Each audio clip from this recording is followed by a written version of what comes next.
Санитарные нормы временных мусорных свалок проверили представители Комитета Ингушетии по экологии и природным ресурсам. Надо сказать, в республике планируется создание нескольких полигонов твердых бытовых отходов и мусороперерабатывающих комплексов. И в правительстве Ингушетии уже даны поручения о предоставлении инвестиционного статуса предприятиям, которые будут этим заниматься. Более того, в арендное пользование им выделены земельные участки.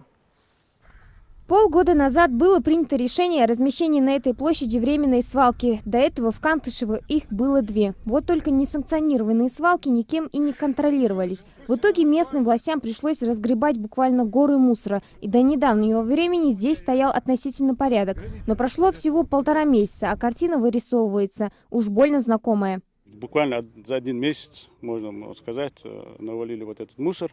Но это в основном строительный мусор. Ну, будем принимать меры и уберем его. Почему организация свалки не соответствует всем санитарным требованиям? Вопрос к администрации, причем как местной, так и районной. И представителям различных экологических служб республики в составе специальной комиссии сегодня представилась очередная возможность его задать.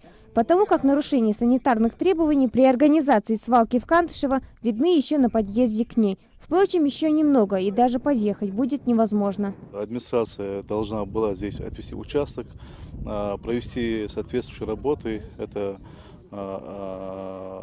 забор, это дорога подъездная, освещение. То есть сделать все для временного размещения отходов, так как у нас в республике на сегодняшний день отсутствует современный полигон. Мало того, что минуя все установленные границы, свалка вышла на дорогу, так еще и понемногу начинает засорять всю округу. Территория, отведенная для сбора мусора, начинается через пару сотен метров от этого места. Однако можно смело сказать, что свалка начинается уже здесь. Из-за неорганизации свалки в соответствии со всеми требованиями мусор разносится ветром на всю ближайшую округу.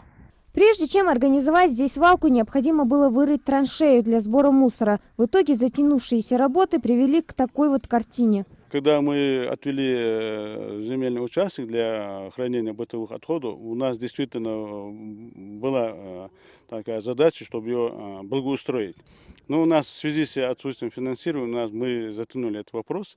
Но сегодня мы приняли решение, вот рабочая группа, чтобы по кругу, по параметру полностью сделать соответствующий отвал. Это имеется в виду траншеи глубокие.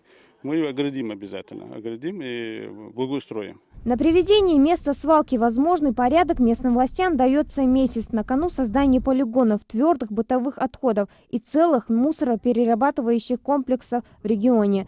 Ну а пока комиссии предстоит проверить все существующие свалки республики. Хази Добрива, Аслан Героев, Новости 24. Сегодня в Далаково прошел